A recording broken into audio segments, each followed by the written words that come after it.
Iya, saya tentu saja menyambut baik adanya tim, baik internal maupun dari luar.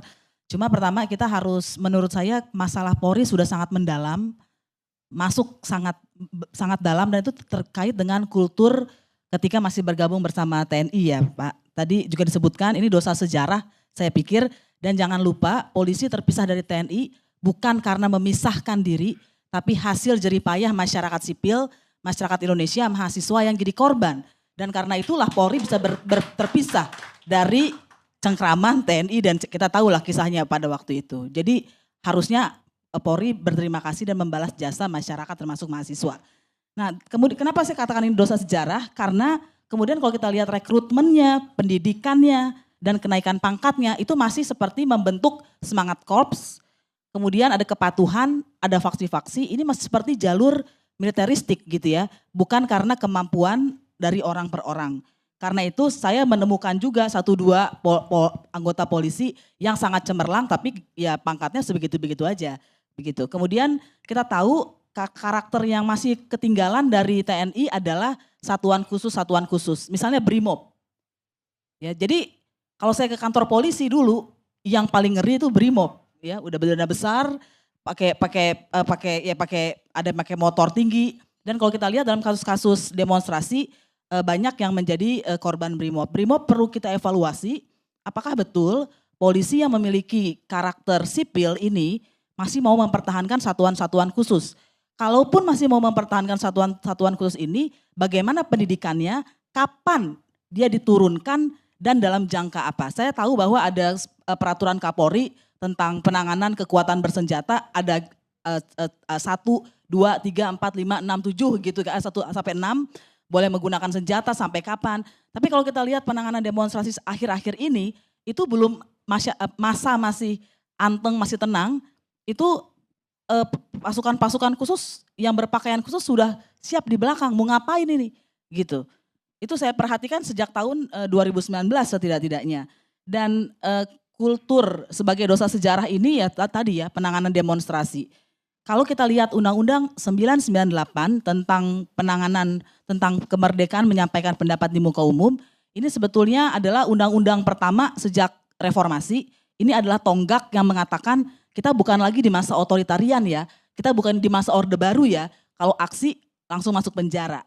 Demonstrasi di undang-undang ini adalah hak karena itu tidak perlu minta izin, hanya memberitahu dan apa yang diberitahu adalah berapa lama dan jamnya berapa. Artinya apa? Penalaran hukumnya adalah orang bebas mau demonstrasi kapan saja asal memberitahu. Dan di dalam undang-undang itu disebutkan kenapa harus memberitahu? Agar polisi bisa membantu mereka mengamankan demonstrasi. Jadi harusnya polisi bertindak untuk mengamankan demonstrasi karena demonstrasi adalah hal yang paling sederhana dan hal yang paling sehat dalam negara demokrasi. Yang kedua yang saya khawatir soal begitu dalamnya masalah-masalah Polri adalah tentang penegakan hukum. Di dalam hak asasi manusia ada yang namanya jaminan ketidakberulangan. Kalau di dalam kondisi saat ini saya bisa katakan ada jaminan keberulangan. Apa jaminan keberulangan? Yaitu jaminan keberulangan penyiksaan. Jadi kita tahu ada kasus Kemat dan David yang dituduh membunuh Asrori tahun 2008 dan kemudian Rian Jombang bilang saya loh yang ngebunuh. Padahal si Kemat dan David udah bilang kami disiksa ketika di pengadilan dan tidak ada yang mendengarkan mereka. Akhirnya mereka dibebaskan di dalam peninjauan kembali karena diperiksa menggunakan tes DNA memang betul Rian yang membunuh. Kemudian pengamen Cipulir 2013. Kemudian Fikri 2021. Mau sampai berapa lama ini terus berulang? Jaminan keberulangan juga adalah soal menghalang-halangi bantuan hukum. Saya nggak perlu cerita datanya sudah bertebaran di berbagai media. Dan juga jaminan yang keberulangan yang lain tadi yang disebutkan oleh Pak Mahfud soal bukti yang hilang atau mencurigakan. Saya mau mengulang peristiwa di Ce. Pak Kiki pasti sangat ingat ini di Ce yang dituduh Pak D yang dituduh membunuh di Ce gitu ya. Dan waktu itu pemeriksa forensiknya mengatakan kok luka korban gak sesuai sih dengan barang bukti. Dalam kasus Novel Baswedan di tahun 2000-an dikatakan kok ada diindikasikan ada yang dihilangkan karena botol menampung air keras tidak dihadirkan di persidangan. Jadi dari zaman Orde Baru sampai zaman Novel Baswedan menjadi korban, perilakunya masih sama. Dan yang kemudian yang terakhir di soal jaminan keberulangan adalah soal menyita buku. Waktu kasus Novel Baswedan, majalah Tempo disita. Apakah dengan membaca majalah Tempo kita bisa menjadi penjahat? Pertanyaan saya. Dalam kasus Del Pedro yang dituduh menggerakkan anak-anak berdemonstrasi, buku juga disita. Dan tanggal 17 September 2025 Polda Jabar menyita novel Pramudia Anantatur. Seorang sastrawan besar Indonesia yang diakui dunia.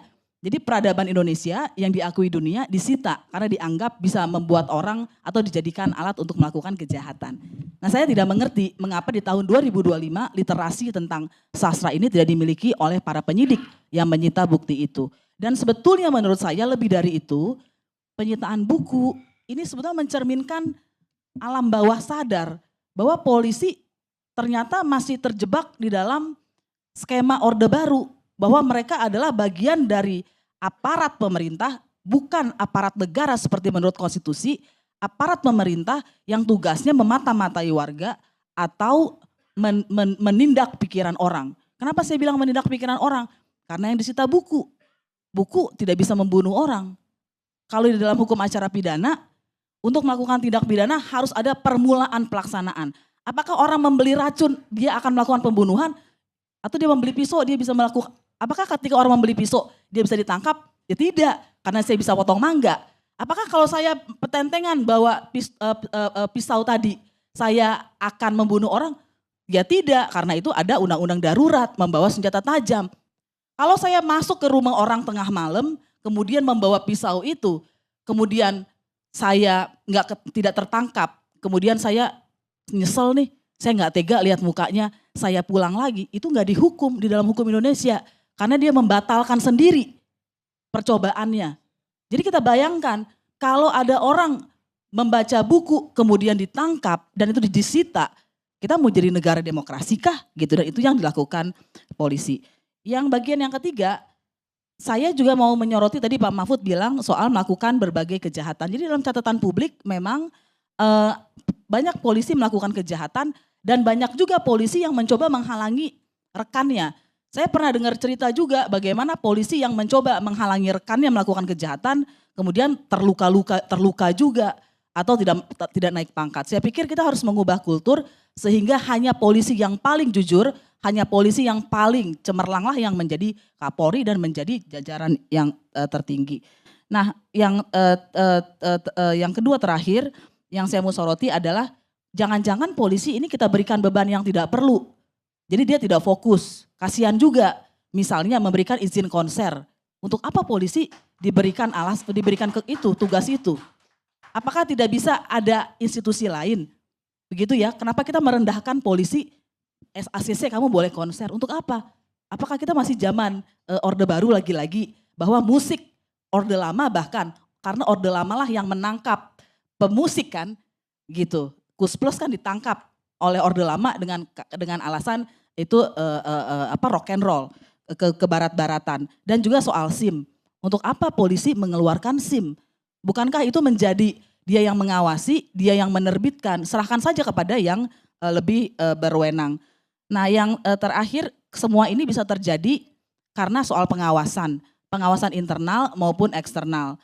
Pengawasan menurut saya Kompolnas dengan segala hormat, dengan segala usaha mereka belum menjadi pengawas eksternal karena ada ex officio pejabat-pejabat di dalamnya termasuk kepolisian, polisi sendiri, Kapolri sendiri. Nah, soal pengawasan internal ini juga menarik karena kita tahu, saya nggak tahu yang sekarang tapi terakhir saya baca Kadif Propam selalu lebih rendah daripada Kabar Reskrim ya pangkatnya.